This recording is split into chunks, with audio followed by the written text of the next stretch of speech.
بسم اللہ الرحمن الرحیم۔ السلام علیکم ورحمۃ اللہ۔ ناظرین، گولڈن ورڈز MF ڈائری میں آپ سب کو خوش آمدید کہتے ہیں۔ آج کا واقعہ نزول وحی کا ہے، جب حضرت جبرائیل علیہ السلام آپ صلی اللہ علیہ وآلہ وسلم پر پہلی وحی لے کر حاضر ہوئے۔ اس وقت آپ صلی اللہ علیہ وآلہ وسلم کی کیا حالت تھی، یہ تمام احوال آج کی اس ویڈیو میں تفصیلی بیان کیے جائیں گے۔ لیکن اس سے پہلے اگر آپ نے ہمارا channel golden words MF diary subscribe نہیں کیا تو اسے سبسکرائب کر کے بیل آئیکن پریس کر دیجئے تاکہ ہر نئی آنے والی ویڈیو کی نوٹیفیکیشن آپ کو بر وقت مل سکے۔ ام المومنین حضرت عائشہ رضی اللہ تعالی عنہ فرماتی ہیں کہ رسول اللہ صلی اللہ علیہ وآلہ وسلم پر نزول وحی کا سلسلہ جس چیز سے شروع ہوا وہ سوتے میں سچے خوابوں کا نظر آنا تھا۔ آپ صلی اللہ علیہ وآلہ وسلم جو خواب دیکھتے اس کی تعبیر اس طرح روشن ہو کر سامنے آ جاتی جیسے صبح کا اجالا۔ اس کے بعد آپ صلی اللہ علیہ وآلہ وسلم کو تنہائی کا شائق بنا دیا گیا اور نبی کریم صلی اللہ علیہ وآلہ وسلم غار حرا میں گوشہ نشین رہنے لگے۔ اس غار میں نبی کریم عبادت کیا کرتے تھے، یعنی متعدد راتیں وہیں عبادت میں اس وقت تک مشغول رہتے جب تک کہ گھر والوں کا اشتیاق نہ پیدا ہو جاتا۔ آپ صلی اللہ علیہ وآلہ وسلم اس کے لیے زاد راہ لے جاتے، پھر حضرت خدیجہ رضی اللہ تعالی عنہ کے پاس آتے اور اگلی راتوں کے بقدر کچھ چیزیں لے کر واپس غار حرا میں چلے جاتے۔ یہ سلسلہ یوں ہی جاری رہا یہاں تک کہ حق کے ظہور کا وقت آ گیا۔ نبی کریم صلی اللہ علیہ وآلہ وسلم اس وقت بھی غار حرا میں تھے۔ آپ صلی اللہ علیہ وآلہ وسلم کے پاس ایک فرشتہ آیا اور کہا، پڑھو۔ نبی کریم صلی اللہ علیہ وآلہ وسلم نے فرمایا کہ میں پڑھنا نہیں جانتا۔ آپ صلی اللہ علیہ وآلہ وسلم فرماتے ہیں کہ پھر فرشتے نے مجھ کو پکڑا اور خوب زور سے مجھ کو جھنجھوڑا یہاں تک کہ مجھے انتہائی تکلیف اور مشقت پہنچی۔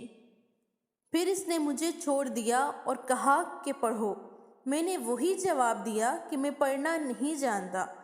نبی کریم صلی اللہ علیہ وآلہ وسلم فرماتے ہیں کہ فرشتے نے دوسری مرتبہ مجھ کو پکڑا اور جھنجھوڑا یہاں تک کہ مجھے انتہائی تکلیف اور مشقت پہنچی۔ پھر اس نے مجھے چھوڑ دیا اور کہا، پڑھو۔ میں نے اس بار بھی یہی کہا کہ میں پڑھنا نہیں جانتا۔ فرشتے نے تیسری مرتبہ مجھ کو پکڑا اور خوب جھنجھوڑا یہاں تک کہ مجھے انتہائی تکلیف اور مشقت محسوس ہوئی۔ پھر اس نے مجھے چھوڑ دیا اور کہا، اقرأ بسم ربک الذی خلق، خلق الانسان من علق، اقرأ وربک الاکرم۔ اس کے بعد آپ صلی اللہ علیہ وآلہ وسلم ان آیتوں کے ساتھ مکہ واپس آئے۔ اس وقت حال یہ تھا کہ آپ صلی اللہ علیہ وآلہ وسلم کا دل کانپ رہا تھا۔ آپ صلی اللہ علیہ وآلہ وسلم نے حضرت خدیجہ رضی اللہ تعالی عنہ کے پاس پہنچ کر کہا کہ مجھے کپڑا اڑا دو، مجھے کپڑا اڑا دو۔ حضرت خدیجہ رضی اللہ تعالی عنہ نے آپ کو کپڑا اڑا دیا یہاں تک کہ آپ صلی اللہ علیہ وآلہ وسلم کا خوف و ہراس جاتا رہا۔ تب حضرت خدیجہ رضی اللہ تعالی عنہ کو پورا واقعہ بتایا اور ان سے یہ بھی فرمایا کہ مجھ کو اپنی جان کا خوف ہے۔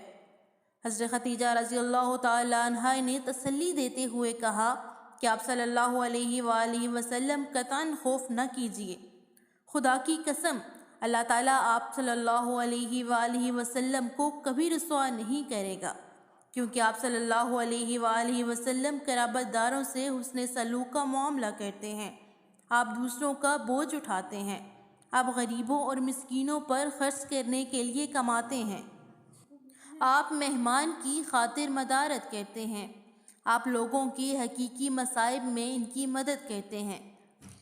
اس کے بعد حضرت خدیجہ رضی اللہ عنہا آپ صلی اللہ علیہ وآلہ وسلم کو لے کر اپنے چچا زاد بھائی ورقہ بن نوفل کے پاس پہنچی۔ ورقہ بن نوفل زمانہ جاہلیت میں نصرانی ہو گئے تھے اور عبرانی زبان میں انجیل کو لکھتے تھے، اور وہ بہت بوڑھے ہو چکے تھے اور نابینا بھی ہو گئے تھے۔ حضرت خدیجہ رضی اللہ عنہا نے ان سے کہا کہ اے ابن اپنے بھتیجے کی رہدات سن لیجئے۔ ورقہ بن نوفل آپ صلی اللہ علیہ وآلہ وسلم کی طرف متوجہ ہوا اور کہا، اے میرے بھتیجے، تم کیا دیکھتے ہو؟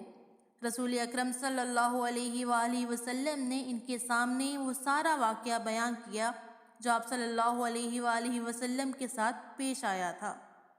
ورقہ نے کہا، یہ تو وہی ناموس یعنی فرشتہ ہے جس کو اللہ تعالیٰ وحی دے کر حضرت موسیٰ علیہ السلام کے پاس بھیجتے تھے۔ اے کاش میں اس وقت اعلان نبوت کے وقت جوان ہوتا، اے کاش میں اس وقت زندہ رہتا جب تمہاری قوم تمہیں نکال باہر کرے گی۔ رسول اللہ صلی اللہ علیہ وآلہ وسلم نے حیران ہو کر پوچھا، کیا واقعی مجھے میری قوم میرے شہر سے نکال دے گی؟ ورقہ نے کہا، ہاں، کیونکہ جب بھی کوئی شخص تمہاری طرح نبوت اور شریعت لے کر آیا اس کے ساتھ دشمنی کی گئی۔ اگر میں ان ایام میں زندہ رہا تو پوری طاقت اور پوری قوت سے تمہاری حمایت اور مدد کروں گا۔ لیکن اس کے بعد ورقہ بن نوفل زیادہ دن تک زندہ نہ رہے اور جلد ہی دنیا فانی سے کوچ کر گئے۔ ناظرین، یہ تھا نزول وحی کا مکمل واقعہ جو ہم نے آپ کے ساتھ تفصیل کے ساتھ بیان کیا ہے۔ اگر آپ کو یہ ویڈیو اچھی لگی تو اسے لائک کر دیجیے گا اور کمنٹ سیکشن میں جا کر اپنی رائے کا اظہار ضرور کیجیے گا۔ ملتے ہیں نیکسٹ ویڈیو میں، تب تک کے لیے فی امان اللہ۔